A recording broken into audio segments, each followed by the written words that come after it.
Hello guys, কি খবৰ আপোনালোকৰ নিশ্চয় আপোনালোক সকলো ভালে আছে and welcome back to my YouTube channel. তো গাইজ মই আছোঁ এতিয়া ৰঞ্জিত শৰ্মাত অহাৰ কাৰণ হৈছে নয়ন নীলিম দা।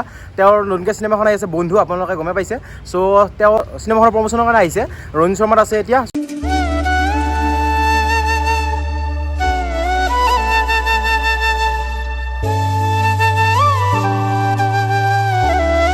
তো গাইজ তেওঁ এতিয়া যাব জ্ঞান বিকাশত। তেওঁ ৰঞ্জিত শৰ্মাৰ পৰা যাব ওলাওঁতে মই আহি পালোঁ। মোৰ আহোঁতে অকণমান দেৰি হ'ল। চ' তাতে তেনেদৰে ভালকৈ লগ কৰিব নোৱাৰিলোঁ। এতিয়া তেওঁ জ্ঞান বিকাশত যাব যিহেতু, তো এতিয়া মই জ্ঞান বিকাশলৈ যাওঁ। তাতে তেওঁক ভালকৈ লগ কৰিব ট্ৰাই কৰিম। চ' ব'লক।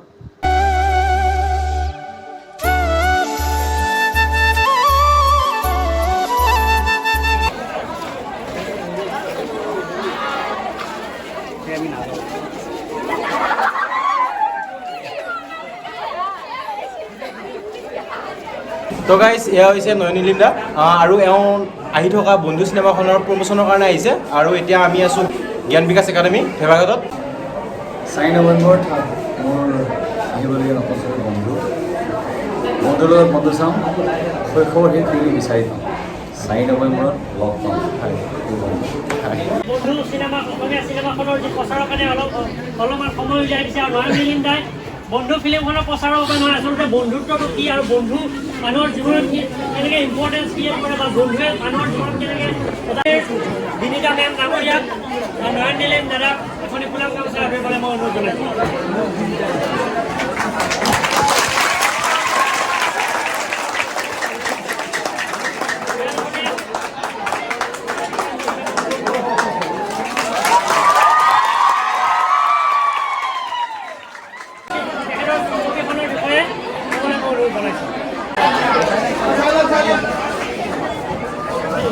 মই মাতটো বহি আছে, মাতটো ডাঙৰ নহয়, ঘূৰি ঘূৰি ভইচটো ভুল হৈ গৈছে।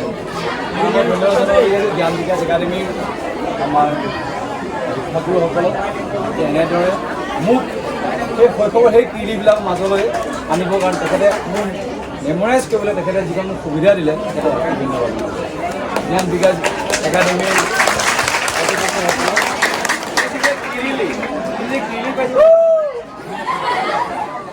এই কিৰিৰ এই যিবোৰ চিৰিলি এইবিলাকৰ মাজত আকৌ মোক আজিৰ পৰা মোৰ 30 বছৰ আগলৈ মোক লৈ গৈছে।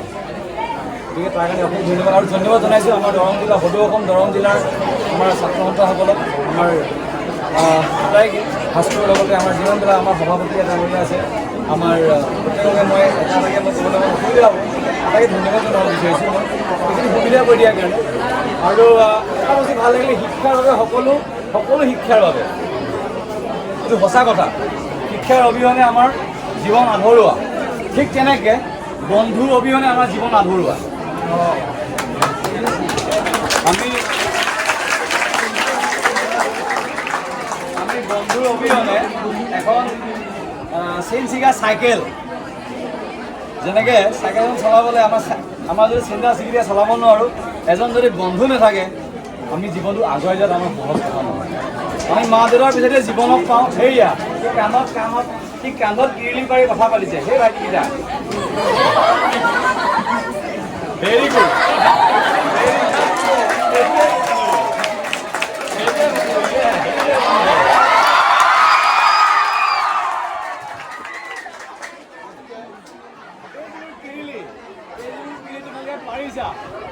এই গোটেই বস্তু বন্ধু, তোমালোকে তোমালোকক তাত দেখা পাবা। সেইজনী ছোৱালীক মই এনেকৈ জোকাইছিলোঁ। গতিকে এই আটাইবোৰ বস্তু লৈ ছবিখন বনাইছোঁ। ধৰি লওক আমি কলেজত মনে মনে চিঠি দিয়া কাৰোবাৰ চিঠি আছিলে এইখিনি সময়ত বাৰু। এতিয়া যেনেকৈ মানুহে টেক্সট কৰোঁ আমি এনেকৈ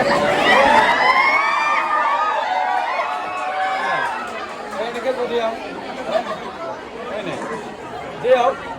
অহা 4 নৱেম্বৰ ছবিখন সমগ্ৰ অসমতে ছবিখন ৰিলিজ হ'ব। তোমালোকক বিনম্ৰ অনুৰোধ কৰিছোঁ যাতে ছবিখন ফাৰ্ষ্ট ডে ফাৰ্ষ্ট শ্ব' তোমালোকে যাতে ছবিখন চাবলৈ চেষ্টা কৰা। আৰু অসমীয়া ছবি চোৱাৰ আমি এটা অভ্যাস আদায় কৰিবলৈ মই বিনম্ৰ অনুৰোধ কৰিছোঁ। কিয়নো আমাৰ অসমীয়া ছবিবিলাকেও ভাৰতবৰ্ষৰ বাকীবোৰ যিবোৰ চলচ্চিত্ৰ আছে, চাউথৰ যিবোৰ ছবি হয়, হিন্দী ভাষাৰ ছবি হয়, বিদেশত যিধৰণে আমাৰ প্ৰচলিত হয়, অসমীয়া ছবিও আমাৰ তেনেকৈ প্ৰচলিত হ'ব লাগিব, সেইটো আমি আটাই কৰিব লাগিব।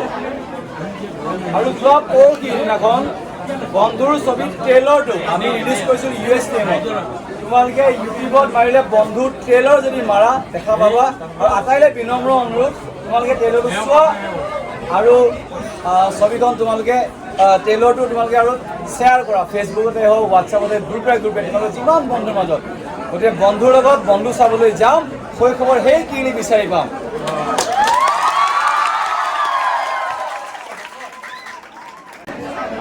ডায়লগ আছে, সেই ডায়লগটো তোমালোকে কাট চালে গম পাবা।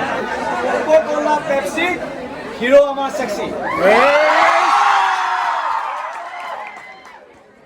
গতিকে মই ক'ম কোকা-কোলা, পেপচি, তোমালোকে ক'ব লাগিব হিৰো আমাৰ সেক্সি, হ'বনে? কি বুলি ক'বা? Hero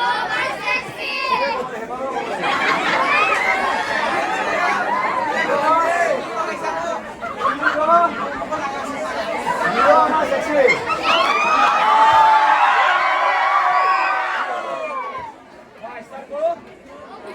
Coca-Cola, Pepsi, Hero ama seksi.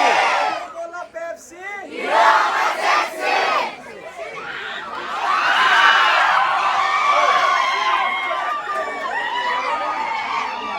বন্ধুৰ লগত বন্ধু চাম, শৈশৱৰ কিৰিলি বিচাৰি যাম। মই ক'ম বন্ধুৰ লগত বন্ধু চাম, তোমালোকে ক'ব লাগিব শৈশৱৰ কিৰিলি বিচাৰি যাম, হ'ব? ষ্টাৰ্ট। বন্ধুৰ লগত বন্ধু চাম।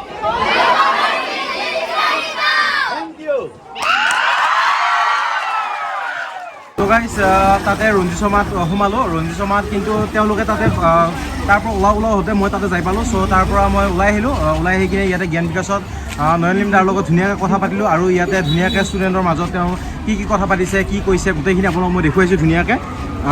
আৰু এতিয়া এয়া এখন জ্ঞান বিকাশ একাডেমি ভেবাঘাটতে হয় আৰু এতিয়া এয়া ষ্টুডেণ্টবিলাক যাই আছে, তেওঁলোকৰ ছুটি হ'ল চাগে। চ' এতিয়া কি কৰোঁ আপোনালোকে দেখুৱাম, আপোনালোকে চাই থাকক স্কিপ নকৰাকৈ ধুনীয়াকৈ।